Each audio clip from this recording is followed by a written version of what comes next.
Hello students, welcome to your previous class. Today we will do chapter 6 our community. First topic for today's class is societies, clubs in schools. And what are clubs?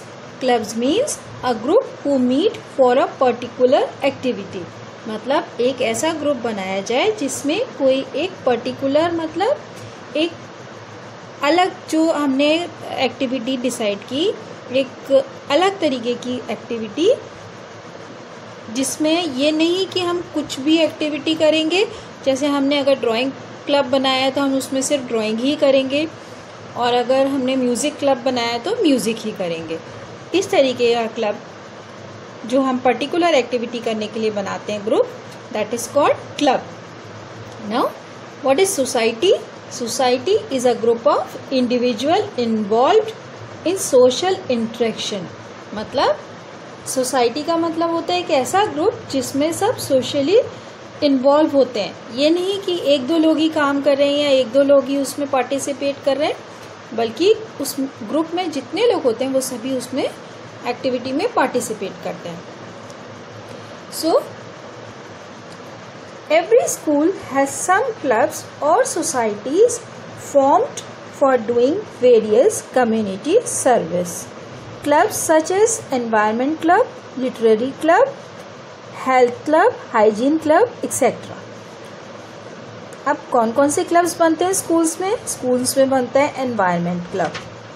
Environment का मतलब उस club में आपको जो आपके आसपास का वातावरण होता है, एनवायरनमेंट में सारी चीज़ें आ जाती हैं, पोल्यूशन वगैरह सब कुछ, उस सब चीज़ों से रिलेटेड वो जो क्लब होता है कि प्लांट्स लगाने, ये सारी चीज़ें एनवायरनमेंट क्लब में आती है। तो जब एनवायरनमेंट क्लब बनता है तो उस क्लब के बच्चे एनवायरनमेंट को अच्छा करने के लिए या एनवायरनमेंट को जो चीज़ें नुकसान पहुंचाती हैं उन चीज़ों से बचाने के लिए एक्टिविटीज़ करते हैं स्कूल में। लिटरेरी क्लब, लिटरेरी क्लब का मतलब हो गया स्टडी कंटेंट ऑफ लिटरेचर, मतलब हिंदी या इंग्लिश दोनों में से किसी से भी हिंदी या इंग्लिश दोनों में से किसी का भी लिटरेचर से रिलेटेड, लिटरेचर मतलब जैसे स्टोरीज होती है आपकी, पोएम्स होती हैं, तो ये वाली चीज़ों से रिलेटेड इस क्लब में आपकी एक्टिविटीज़ करी जाती है। हेल्थ क्लब, तो इस क्लब के बच्चे स्टूडेंट्स की हेल्थ या किसी की भी हेल्थ के लिए जो भी चीज़ें अच्छी हैं उन एक्टिविटीज़ को करके उनको आदत डलवाई जाती है कि वो उस एक्टिविटीज़ को करें और सभी उसमें पार्टिसिपेट करते हैं। हाइजीन क्लब, हाइजीन क्लब में सफाई पे क्या क्या ध्यान रखना चाहिए, क्या क्यों ज़रूरी है, ये सारी बातें समझाई जाती हैं। तो इस तरीके के अलग अलग क्लब्स बनाए जाते हैं स्कूल्स में। There may be hobby club, art club, charity club and maths club. और कौन से क्लब्स हो सकते हैं? Hobby club. हॉबी का मतलब आप बच्चों को पता है, हॉबी का मतलब होता है is a regular activity done for enjoyment, मतलब जो करना आपको अच्छा लगता है वो आपकी हॉबी होती है। तो हॉबी क्लब बन गया तो सभी बच्चे उसमें जो जो उनके पसंद की चीज़ें हैं वो उसमें करते हैं, लेकिन मिलके करते हैं। तो जैसे कुछ बच्चे हैं, मानो उनको म्यूज़िक पसंद है, उन्होंने एक ग्रुप बना लिया इस क्लब में, तो ऐसे हॉबीज़ के क्लब बना लेते हैं। और दूसरा आर्ट क्लब, आर्ट में आपको पता है ये ड्राइंग वगैरह करी जाती है। चैरिटी क्लब, चैरिटी का मतलब होता है कि लोगों के वेलफेयर के लिए जो भी चीज़ एक्टिविटी की जाती है, जैसे an organization set up to provide help and release money, मतलब एक ऐसा ग्रुप बनाना जिसमें लोगों को मनी से हेल्प की जाती है, ज़्यादातर मनी से हेल्प की जाती है। और मैथ्स क्लब से आपको नाम से पता चल रहा है कि मैथ्स क्लब में आप क्या करेंगे? मैथ्स से रिलेटेड एक्टिविटीज़ करेंगे। School children and teachers are the members of the clubs. और स्कूल में कौन कौन उस क्लब्स का मेंबर होगा? आप स्टूडेंट्स और teachers. Many activities, discussions and debates are undertaken in these clubs. अब इन क्लब्स में क्या क्या चीज़ें करते हैं?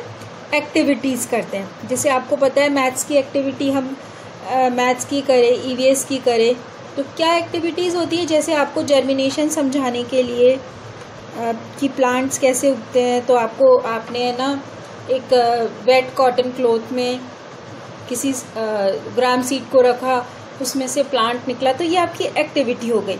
तो ऐसी एक्टिविटीज़ आप साइंस क्लब में करेंगे। और डिस्कशंस का मतलब किसी भी बारे में पूरी अच्छी तरीके से जानकारी लेना और सबका उसमें पार्टिसिपेट करना, सब अपनी उस जानकारी को एक दूसरे के साथ शेयर करें, मतलब डिस्कशन का हो गया। Process of talking about something in order to reach, मतलब किसी भी चीज का बारे में पूरी जानकारी आपस में शेयर करना। फिर डिबेट्स का मतलब हो गया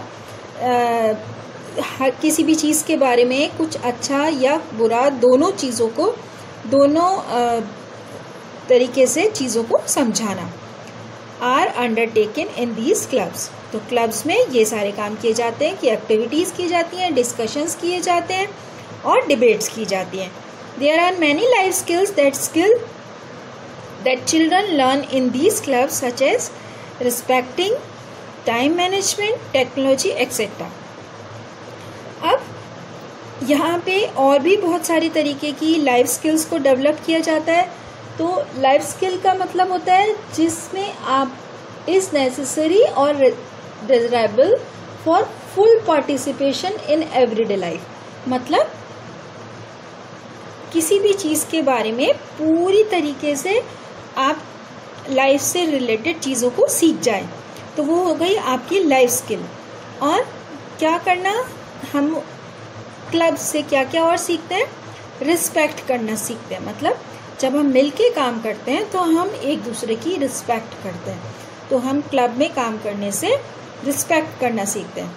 और टाइम मैनेजमेंट हम इसलिए सीखते हैं क्योंकि जब सभी लोग एक ग्रुप में इकट्ठे हुए हैं तो ऐसा नहीं हो सकता ना कि पूरे ग्रुप के लोग हमेशा एक साथ रह सके, तो जितना टाइम हमने एक दूसरे से लिया है उस टाइम में ही हम उस काम को पूरा करने की कोशिश करते हैं।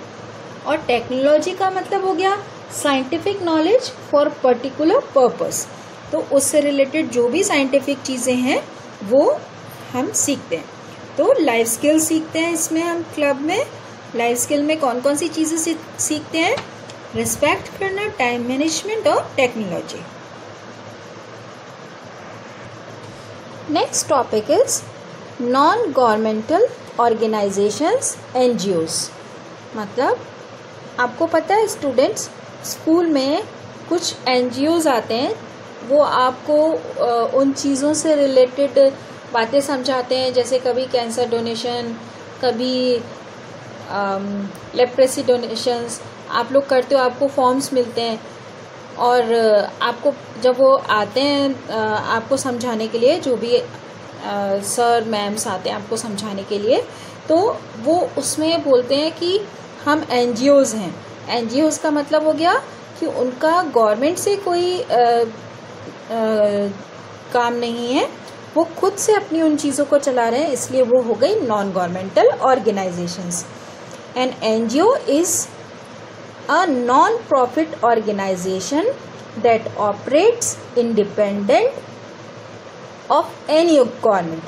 तो NGO क्या होती है, जिसमें उन लोगों का कोई खुद का पर्सनली फ़ायदा नहीं होता और वो गवर्नमेंट से भी कोई चीज़ ऑपरेट कराने के लिए, गवर्नमेंट से भी उन चीज़ों को चलाने के लिए उनको इंडिपेंडेंस होती है।